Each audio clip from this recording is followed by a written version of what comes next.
Ini adalah Talk to iNews, saya Tina Talisa. Kesempatan bagi Anda untuk berbagi komentar kepada kami pada malam hari ini. Bisa dimulai dengan memberikan komentar Anda, tanggapan Anda di iNewsTVMobile.com. Apa yang akan Anda tanggapi terkait dengan isu yang kita bahas pada malam hari ini? Yang sedang ramai dibicarakan adalah mengenai prostitusi online. Tapi kita ingin melihat gambaran lebih besarnya sesungguhnya dari sisi hukum dan dari sisi sosial juga. Terutama dari sisi artis atau public figure yang kemudian didekat-dekatkan atau malah digeneralisir bahwa profesi sebagai artis itu demikian dekat dan rentan dengan dunia prostitusi. Kita hadirkan nanti 2 orang narasumber, tetapi sebelum kita ngobrol lebih jauh dan meminta Anda bergabung dengan kami berkomentar di iNewsTVMobile.com, kita saksikan dulu tayangan yang sudah kami siapkan berikut ini. Praktik prostitusi tidak hanya bisa ditemui di lokalisasi atau di pinggiran jalan. Bisnis esek-esek ini bahkan sudah merambah ke dunia maya. Jalur online dipilih karena dianggap aman dan lebih praktis oleh para pekerja seks untuk mendapatkan pundi-pundi rupiah. Untuk mengetahui lebih dalam mengenai bisnis esek-esek di dunia maya ini, tim investigasi iNews TV mencoba menelusuri aktivitas PSK online di beberapa media sosial.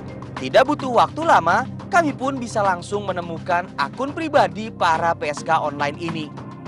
Tidak hanya menawarkan foto bugil dan video hot, para pekerja seks komersial atau PSK online juga bisa diajak kopi darat. Bahkan jika harga cocok, mereka bisa saja diajak untuk menikmati cinta satu malam. Tim investigasi iNews TV mencoba menemui salah seorang PSK online yang ada di jejaring sosial. Sebut saja namanya Ana. Kepada kami, Ana mengaku bisa mendapatkan pelanggan dengan mudah melalui situs jejaring sosial yang ada di internet ini. Dan kenal sama pelanggan-pelanggan itu bisa dari Twitter, terus dari teman juga. Kadang ada yang nawarin, udah gitu dunia maya juga ada, namanya apa gitu ya, itu khusus pelanggan-pelanggan lah yang mencari cewek-cewek seperti itu banyak. Saat ini internet bisa dengan bebas diakses oleh semua kalangan, mulai dari anak-anak hingga orang dewasa. Jika tidak ditangani dengan tepat, bukan tidak mungkin di kemudian hari kita bisa menemukan anak-anak di bawah umur berkecimpung dengan aktivitas prostitusi online. Bersama saya ada Kang Erlangga Masdiana dan juga Mbak Baby Margareta. Kang, ini kita bicara soal prostitusi, sebelum saya ke Mbak Baby, ini kan udah dari dulu ada gitu ya, tapi sekarang kemudian ramai kita singgung bersama karena model bisnisnya yang berkembang. Jadi kalau dulu kita hanya melihatnya menjajakan diri langsung, sekarang berkembang melalui online. Jadi nggak mau kalah juga dengan e-commerce yang lain gitu ya, dengan perdagangan yang lain barang, tapi jasa pun termasuk jasa prostitusi. Dalam catatan Akang sebagai kriminolog, kita dalam level apa saat ini? Karena kami memberi judul episode kali ini adalah darurat prostitusi. Sudahkah menurut Akang ini sudah termasuk darurat kondisi prostitusi di Indonesia? Darurat ya, memang sangat darurat ya. Darurat itu dalam pengertian bahwa sekarang orang susah untuk bisa dibendung ya, untuk mengerem adanya tindakan-tindakan prostitusi. Karena memang tindakan ini ya bukan hanya pola-pola ya atau modus operandinya pada pola yang tradisional saja, tapi mengikuti pada tren teknologi informasi. Sama halnya seperti kejahatan yang lain ya, bahwa teknologi informasi menjadi sebuah tren yang terbaru untuk bisa mensosialisasikan, bisa memasarkan berbagai macam produk, termasuk produk jasa seksual yang ilegal ya.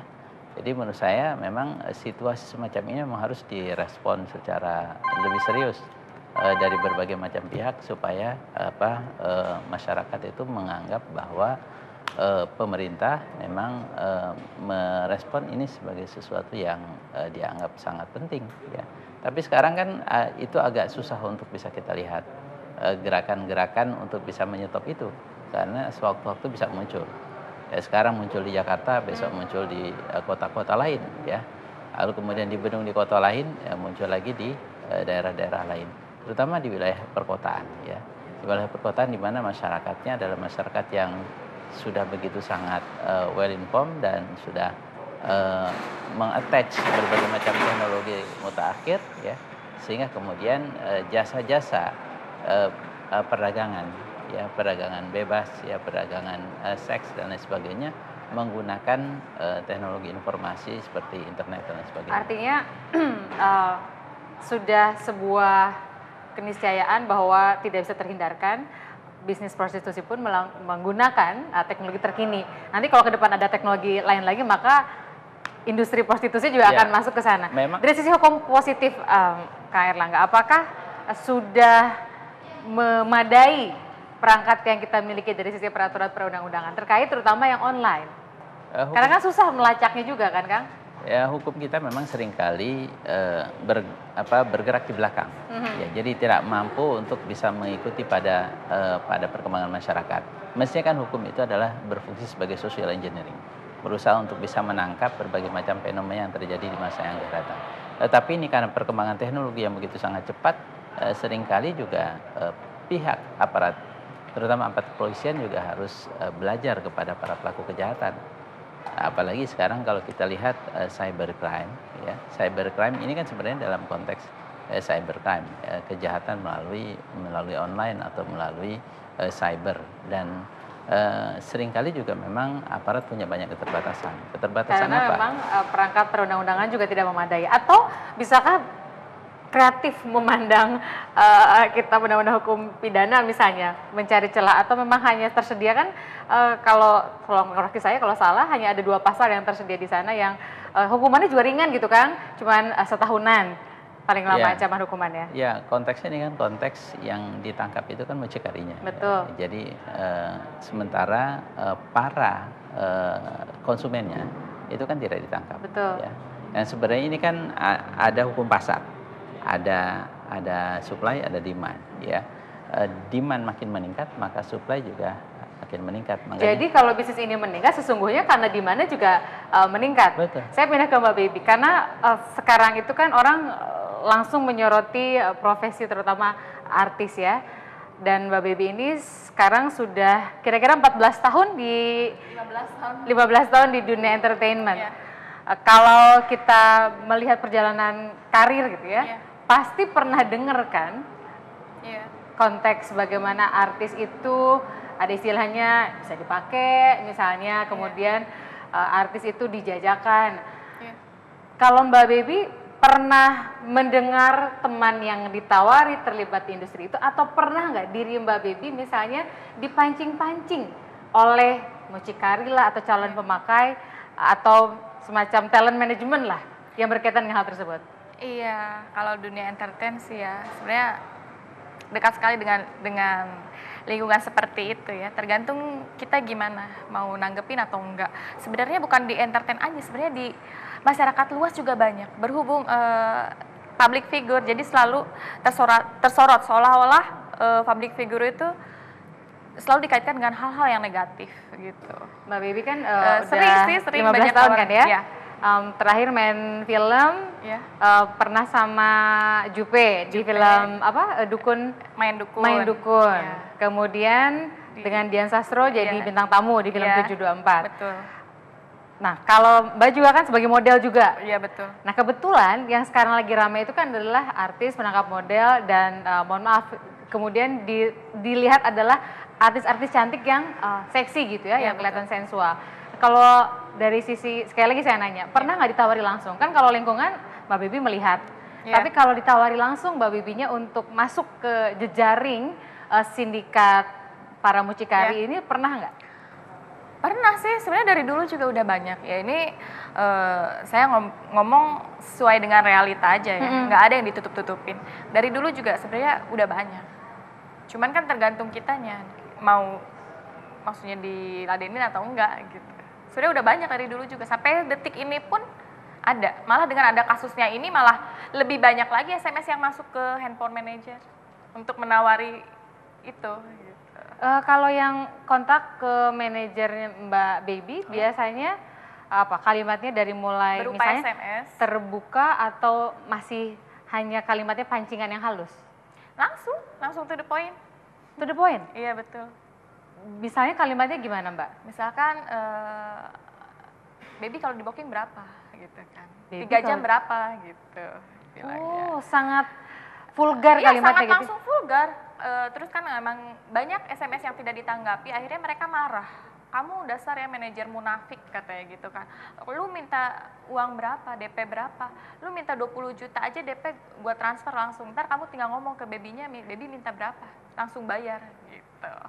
Dibilang gitu. Jadi artinya yang mengontak itu biasanya si orang calon konsumen langsung atau orang yang menyiapkan buat calon konsumen biasanya? Dua-duanya.